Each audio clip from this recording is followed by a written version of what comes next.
Levé hier à 20h22, Didier Deschamps a donc annoncé Karim Benzema est de retour en bleu. Il fait partie de la liste des 26 pour disputer le prochain Euro. C'est la surprise du chef à la une de l'équipe. On joue sur le déconfinement à la une du Parisien aujourd'hui en France. Deschamps déconfine Karim Benzema. Le mur est tombé avec un très bon édito de Vincent Duluc où on retrace cette journée absolument folle où le nom donc de Karim Benzema apparaît de nouveau dans la liste de Didier Deschamps. On rappelle ce long feuilleton qui depuis 2015 avait vu les deux hommes s'écarter, fracture. 2015, la date du dernier match de Benzema en bleu, c'était le 8 octobre 2015 à Nice face à l'Arménie. Benzema avait notamment marqué plus de 5 ans.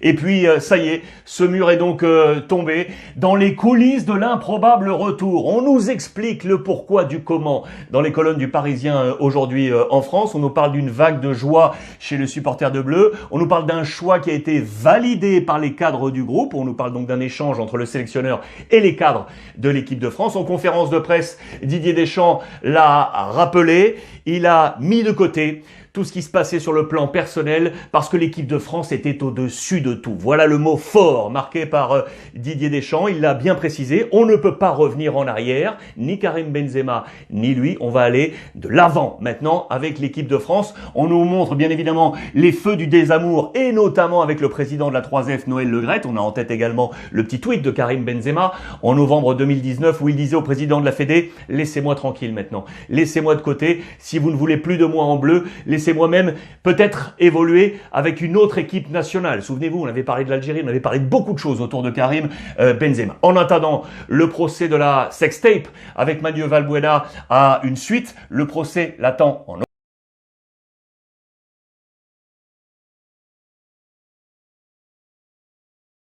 renvoyé en correctionnel avec 4 autres prévenus.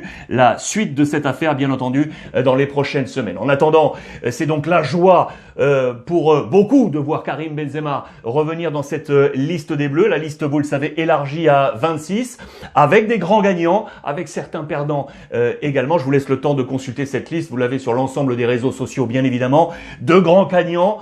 Koundé, défenseur central, jamais appelé encore en bleu, voilà qui est fait avec une super saison du côté du FC Séville, plus cette polyvalence, à la fois joué central, plus latéral, ça c'est un bon point pour lui. Le deuxième gagnant c'est Thuram, l'attaquant de l'équipe de France qui va venir apporter là un poids physique offensif à cette équipe. Les perdants peut-être, ce sont les deux Rennais, les deux milieux de terrain, Nzonzi et Kamavinga, saison irrégulière, ils sont out, ils ne sont pas dans cette liste des 26 pour affronter l'Allemagne, la Hongrie et le Portugal. Groupe très dur, groupe très serré là, quant au niveau affiché pour cet Euro. Et donc Didier Deschamps a fait ce choix de Karim Benzema pour un triangle d'or. Voilà, c'est à la une également de l'équipe. Le triangle d'or, vous l'aurez compris, c'est Karim Benzema, c'est Kylian Mbappé et c'est également Antoine Griezmann. On vous a mis une composition d'équipe probable ici avec nos confrères de l'équipe. Le Parisien avance également cet axe de travail. La promesse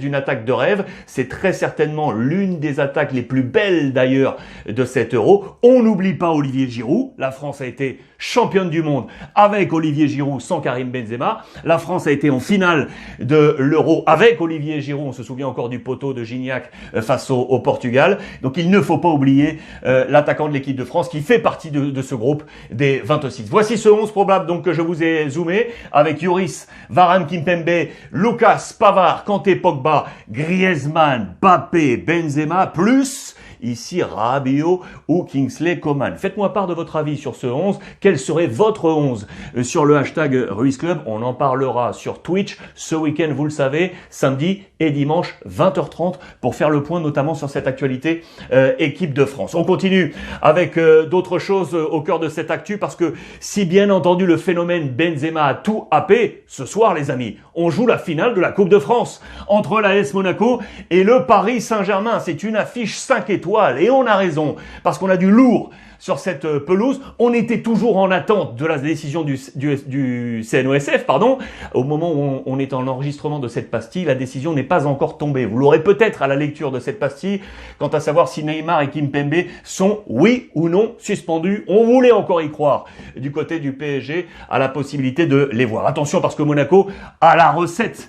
A la recette, c'est vrai, parce que Monaco, cette saison en Ligue 1, a battu 2 fois le Paris Saint-Germain. Le groupe est au complet, pas d'absent, c'est la deuxième force. Et la troisième, c'est que le coach Kovac est un spécialiste des coupes nationales, notamment remporté, regardez, en Allemagne avec l'Eintracht Francfort ou encore avec le Bayern Munich. Et il aimerait bien prendre cette coupe française pour en faire une trace de son ADN coupe. Les forces en présence. On va aller avec les copains de NetBet tenter de trouver le meilleur pronostic pour cette grande finale. Regardez ça parce que c'est très beau. On a donc là pas de Kimpembe et pas de Neymar. Attention, ça peut donc changer en fonction de la décision.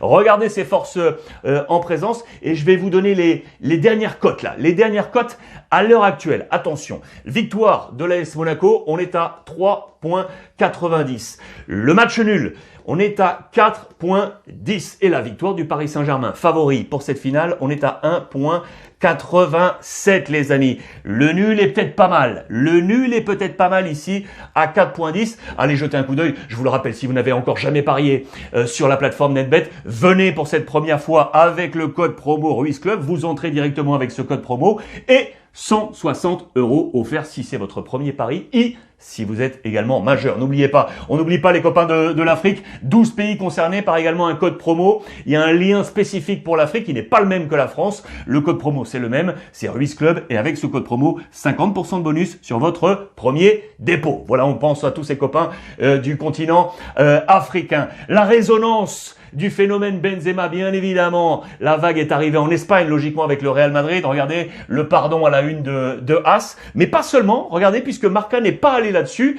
C'est en médaillon ici, Karim Benzema. Mais on nous parle d'autre chose, là. On nous parle d'une réunion qui a eu lieu, un petit déjeuner amical entre Messi et Suarez. C'était à Madrid. On va y revenir. Regardez, parce qu'à la une de la presse catalane, c'est exactement ce qu'on est allé chercher. Alors, hier soir, du côté de la Catalogne, c'était la fête nationale du sport catalan. C'est un grand gala qui a lieu chaque année. Et dans ce cadre-là, le président Laporta l'a annoncé clairement, très clairement. Regardez, c'était la fin d'un cycle. C'est la fin d'un cycle. Laporta a décidé de tout démolir et de reconstruire. Ça envoie un message pour Koeman. Ça envoie un message également pour le groupe. Et ça envoie surtout un message à Lionel Messi. On veut lui faire confiance. On veut penser qu'il va prolonger au FC Barcelone avec le président Laporta. On confie les clés de ce nouveau Barça, de nouveau, au roi Lionel Messi. Messi donc avec Suarez, avec les épouses respectives. Ici, Luis Suarez et Lionel Messi. Une réunion donc qui a eu lieu à Madrid, journée de repos. Et donc Messi qui est allé retrouver son camarade, son ancien camarade de jeu et son camarade dans la vie à quelques jours de la grande finale pour l'Atlético à distance avec le Real pour être sacré champion d'Espagne. Vous le savez, dans le même temps, le Barça donc et Laporta qui vise la fin de ce nouveau cycle. Les chiffres sont là pour parler en sa faveur et malheureusement en défaveur de Ronald Koeman. Regardez ces chiffres ici, je vous les ai grossis pour vous montrer que le nombre de points engrangés par le Barça saison après saison est en baisse sur ces derniers temps, même si on a été champion ici avec 93 points, ici avec 87. Mais vous voyez que le nombre de points descend. Il reste encore une journée à jouer, à faire à suivre, mais même en cas de victoire, on serait en dessous ici et donc on serait toujours dans cette descente. Voilà, c'est la démolition programmée par Laporta qui a mis le bleu de chauffe. Il est en mode ouvrier pour refabriquer ce nouveau Barça. Et donc le mercato, où regardez, on parle de nouveau d'Antoine Griezmann qui serait bien sur la porte de sortie. En tout cas, il est en vente. C'est bien officiel maintenant. Le Barça semble mettre en vente Antoine Griezmann pour faire du cash. Tout dépend de ce que va faire Lionel Messi. On nous l'explique également à l'intérieur, mais même si l'encadrement sportif est satisfait des dernières performances de Griezmann, pour autant, on pense que c'est aujourd'hui un capital qui pourrait faire que le Barça puisse générer du cash sur Antoine Griezmann. D'ailleurs, on fait un bilan là un petit peu des plus et des moins quant aux joueurs du Barça et notamment sur les nouveaux qui sont arrivés l'été dernier. Il y en a un seul pour nos confrères de sport qui sort du lot, c'est l'ami Pedri. Lui, c'est, vous le voyez, le meilleur fichaje de l'été dernier. Trincao, irrégulier. Dest, irrégulier également. Pjanic, on l'annonce sur la pente descendante. Et puis celui qui a disparu complètement, c'est Matthäus. Voilà des 5 transferts de cet été. On nous dit que c'est Pedri qui est vraiment le seul à être en note positive. On nous parle également d'un autre jeune, c'est Riqui Puig, vous le savez. On veut aller dans le sens positif, lui qui a perdu vraiment du poids alors qu'on le semblait venir s'installer éventuellement dans ce 11. À sa décharge, on nous dit que c'est une année de transition et qu'on compte sur lui pour être également un élément important du futur Barça. Je voulais annoncer, donc on est à quelques jours, ça y est, de la décision entre l'Atlético et le Real Madrid pour savoir qui sera sacré champion. C'est entre les mains de l'Atlético Madrid. Et du coup, le président de l'Atlético l'a très clairement annoncé.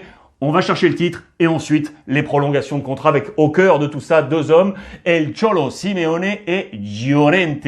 El Cholo pourrait prolonger jusqu'en 2024 et Llorente pourrait prolonger à hauteur et être dans le top salarial de l'Atlético Madrid. Le top, c'est Koke et Saúl. Et donc on viendrait prendre également Llorente. On a une pensée également pour le top salarial de Luis Suarez, bien évidemment. Vous voyez là qu'on revient sur ce déjeuner entre les 2 copains. C'est vraiment le cœur de cette bataille Liga, là, cette fin de semaine, avec également l'avenir côté Real Madrid. Est-ce que c'est la semaine des adieux? On en a déjà parlé hier. Vous le savez, 5 joueurs sont concernés par éventuellement un adieu au terme de cette saison. Ramos, le capitaine qui est ici, Lucas Vazquez, Varane, Marcelo, Isco et Monsieur Zizou. Que va faire Zinedine Zidane? Je vais vous donner une petite opinion, tiens. C'est très personnel. C'est pas une information, c'est une opinion. Moi, je pense que Zizou va rester au Real Madrid. Ce n'est qu'une opinion, les amis, hein. Ce n'est qu'une opinion. Attention, à suivre. Au Real, ou peut-être pour la prochaine saison, est-ce que oui ou non, Odegaard, qui est prêté du côté d'Arsenal, va s'inscrire dans ce nouveau plan? Il ne veut pas revivre ce qui s'était passé l'été dernier, on s'en souvient.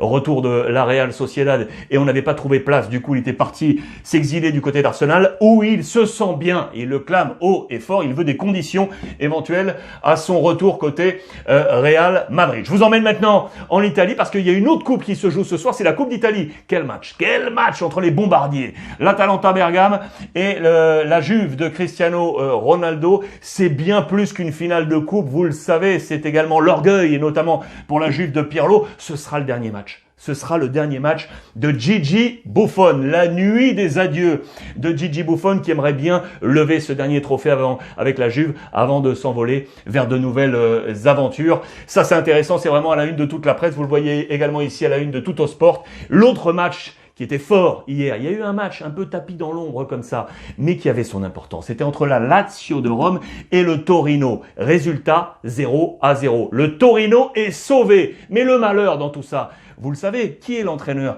de la Lazio? Simone Inzaghi, qui avec ce match nul et offrant le point au Torino, le Torino s'est sauvé, mais dans le même temps, Benevento, lui, est rétrogradé. Et qui est l'entraîneur de Benevento? Eh bien, c'est le frère de Simone, c'est Pippo Inzaghi. Simone n'a pas pu sauver son frère Pippo. Benevento, c'est officiel, descend en 2e division. Le Torino se sauve. Côté Milan, on nous fait état de quoi? Ça, c'est intéressant. Regardez, vous le savez, Zlatan est out pour le reste de la saison, puis pour l'Euro avec la Suède. Il est là tous les jours auprès de ses coéquipiers pour les porter et pour apporter son leadership du côté de l'AC Milan, où on nous parle là aussi de mercato. Et regardez, on parlait tout à l'heure d'Olivier Giroud avec l'équipe de France. Il serait de nouveau sur les tablettes de l'AC Milan pour pourquoi pas être associé à Zlatan Ibrahimovic la saison prochaine.